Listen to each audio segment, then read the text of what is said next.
Alam naman yung mga kababaihan na kapag binuksan nyo na hindi na may sasara, tama? So kung saan nyo nilalagay ngayon sa aparador, so na, minsan nadadaanan ng ipis, saka pinapasukan ng bakterya, tama? And compare sa product natin, pagbukas natin, yan. Halimbawa, kumuha tayo ng isa, yan. Kumuha tayo ng isa, then pwedeng isil ulit. Okay? So mas safe siya ngayon. Pwede ba natin palakpakan? Nakita nyo, tama? So, ano ba? Makapal, manipis? Manipis? Okay, now. Tatanungin ko yung dalawang babae. Ma'am, ano gusto niyo? Makapal, manipis? Manipis. Siyempre, lahat ng kababaihan, ang sagot manipis. Bakit? Hassle kasi. Lalo pag nagsusuot ng mga miniskirt ba yun? Mga masigip, di ba? Ang pangit, di ba? Para kung may diaper sa likod, di ba? So, wala manipis. Tama. Ma'am, don't you believe na yung tatlo nito, isa lang nito. Amazing, hindi? Amazing! Now, buksan natin. Okay, buksan ko to. Gusto ko may emphasize sa inyo na, di ba mga kababaihan, kaya may ganito at pinandidikit sa underwear, okay, para hindi mag-dislocate, di ba? Alam niyo ba kung anong pandikit ang ginamit dito? Rugby. Alam niyo ba na yung chemical na yon, pag nakalagay sa underwear, pag nilabhan mo yung underwear ng inyong mga kababaihan, alam niyo ba hindi agad natatanggal yun? So nagiging affect yun sa genital ng babae. Okay, now. Ito naman yung sa uno. Yan. Okay. Now, may pandikit din siya. Sumama nga lang. Okay. May pandikit din siya. Kaso, natural lang yung gamit. Okay? Hindi siya, wala siyang chemical base. Ngayon, ilalagay ko dito. Palalapitin ko yung dalawang babae para hawakan nila ito at haplusin. Anong naramdaman niyo, ma'am? Medyo rough. Rough? Ito? Soft. Okay.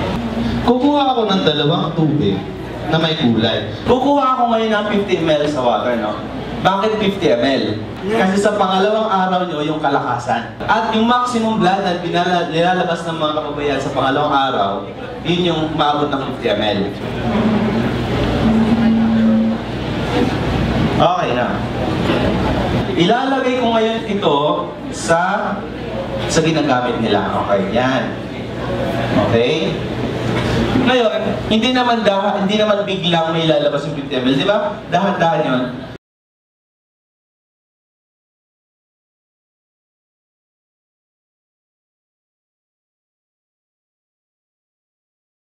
So, para fair, ilagay din natin ulit 50 ml.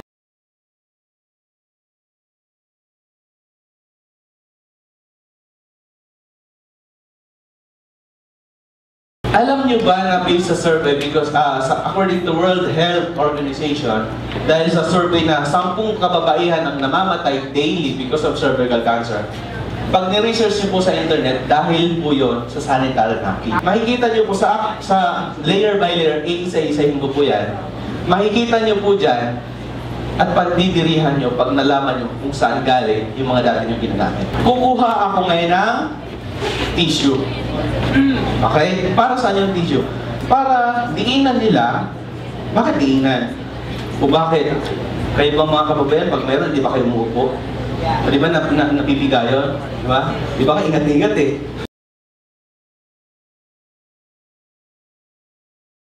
Okay na. Kukuha ako ngayon, halimbawa si Ma'am. Pupunta ka po dito, tapos didiinan mo lang po ito. Diinan niyo po as long as you can. Pagkadiin po, iaangat natin. 1, 2, 3. Okay? Ano sabi ni Ma'am? Basang-basa. Alin? Tingnan natin. 1, 2.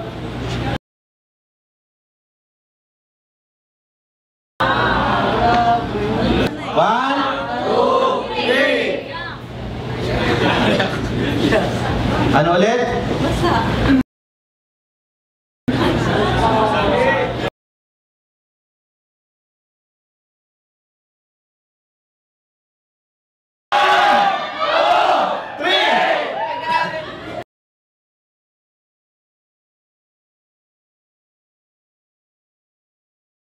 Okay na. Ang tanong, ano ang misteryong nasa loob ng napkin natin versus ng sanap sa labas. Isa-isahin ko ngayon. Alam nyo ba na ang first layer ng nasa labas ay ano to? Plastic. Aminin nyo sa amin mga kababaihan, kapag suot nyo to, irritable kayo. Hindi dahil sa mayroon kayo, kundi dahil sa suot nyo. Tama? Hindi kayo komportable. Isa pa, pag plastic ang gamit nyo, yung bacteria mabilis kumalat. Kasi bakit nasusuffocate yung bacteria sa loob, mabilis kumalat, yun yung reason kung bakit pumapasok ulit at nagkakaroon ng mga cyst, tumor, myoma yung mga kababaihan. Second layer is yun na to. Yung pangalawang layer is papel. Alam niyo po ba na mag-research kayo mamaya sa internet kung saan nanggagaling yung mga papel ng sanitary napkin? Alam niyo ba na ito yung mga tuni-tuniladang mga papel, dyaryo, karton na dinadala sa payatas, nire-recycle ngayon yan, nilalagyan ng matinding bleaching kung bakit yan pumuti, okay? At yun yung nilagay sa sanitary napkin. Ngayon, sabi ng iba, kung nilagyan ito ng bleaching, hindi na tumadumi. Oo nga, naging ligtas ka sa bacteria kasi malinis na to, pero hindi ka naman naging ligtas sa chemical na mayroon dito.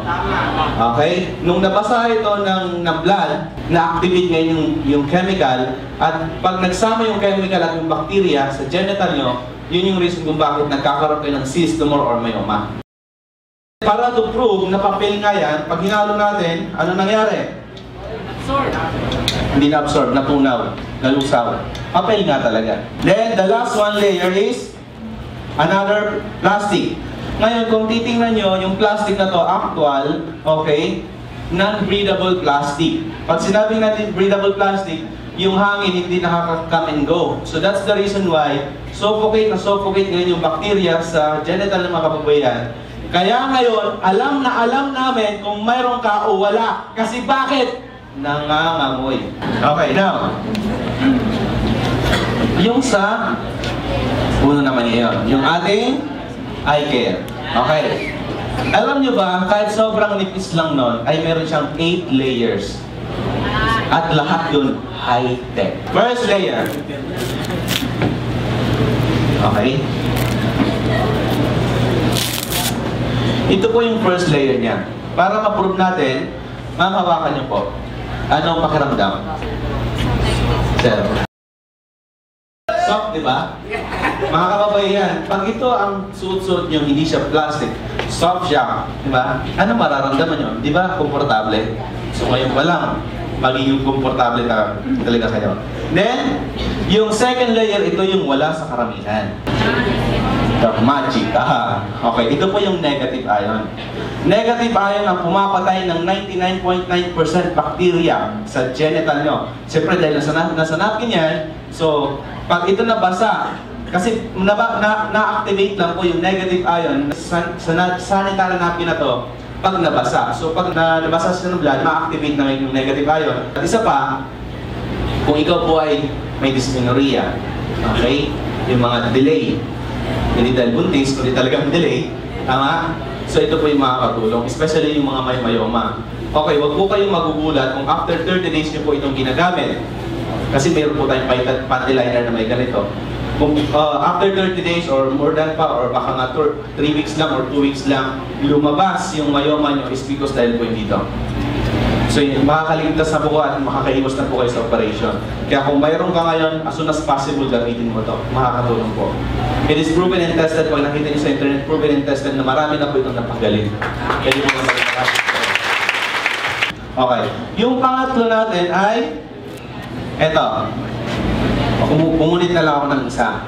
Alam niyo po ba ito ay cotton? Para ma-prove natin, ma'am, pakihawakan. Di ba cotton siya? Hindi siya plastic. Cotton siya. Para ma-prove natin, ilagay natin sa tubig. Okay, haluin. Kahit anong halo natin yan. Still, buo pa rin. Kasi 100% cotton siya. Okay? Hindi siya papel. Then, yung susunod na layer, ito po yung tinatawag naming lock layer. Pag pumasok na po yung tubig dito, or yung blood nyo, okay, hindi na po siya makakalabas. Take note, mas maliit ang molecules ng water compared sa blood. Tama. Kung yung water nga nakapasok, hindi nakalabas, what more yung blood pa. Now, the next one is gel. Mayroon po siyang gel sa loob. Anong gel ito? Ito po ay corn extract. Kung hindi po kayo familiar dito, sa gel na to, ito po yung mga ginagamit sa mga spa. Ito yung pinanglalagay sa buong katawan para mabanat yung mga balat natin. So, ibig sabihin, very safe po ito. Okay? And then, kahit ilagay niyo po ito sa halaman, katunayan po na hindi siya chemical. Yung halaman mo, imbis na mamatay, lalo siyang tataba. Then, yung susunod na layer, another lock layer ulit. Okay? Another lock layer. Para naman hindi tumagos sa ilalim yung water or yung blood. Okay? Now, ilalagay natin siya dyan. And then, yung susunod na layer is another cotton. Diba ang nilis lang niya kanina, pero ang dami, diba? So, cotton ulit, hindi siya papel or plastic, no? Cotton ulit. And then, the last one is breathable plastic. Kung makikita niyo po, mayroon po siyang mga butas-butas na maliliit. Okay? So, para nakakapasok at nakakalabas yung hangin, kasi pag breathable po yung plastic yung gamit, yung bacteria po hindi mabilis kumalat. So, that's the reason why, kahit mayroon ka, hindi namin mahalatang meron ka.